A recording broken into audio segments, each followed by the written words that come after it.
আপনাদের কাছে একটা কমিটমেন্ট দিয়ে গেলাম, আজকে যদি নির্বাচিত হইতে পারি আমার জীবনে আমি কোনোদিন কন্ট্রাক্টরি করব না। এমপি হওয়ার পরে একজন একটা কন্ট্রাক্টরি লাইসেন্স নেয়, তাই না?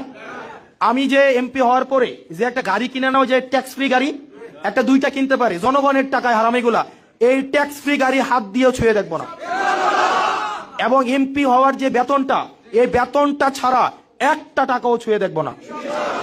এবার আপনারা অন্য ক্যান্ডিডেটদের হলফনামাগুলা দেখবেন, কার ব্যাংক লোন আছে, যাদের কাছে ব্যাংকই টাকা পায় 17 বছর 18 বছর 20 বছর, যারা ব্যাংকের কাছে ঋণী, তারা আবার জনগণের কি সেবা করবে? তারা তো ব্যাংকের কমিটমেন্টই রাখতে পারে না, তাহলে জনগণের কমিটমেন্ট কিভাবে রাখবে? এই জিনিসগুলো একটু আমলে নেবেন। সুতরাং অর্থনৈতিক শোষণ কেবলমাত্র তখনই মুক্তি হবে যখন নেতাই অর্থনৈতিক স্বাধীনতার মধ্যে থাকবে।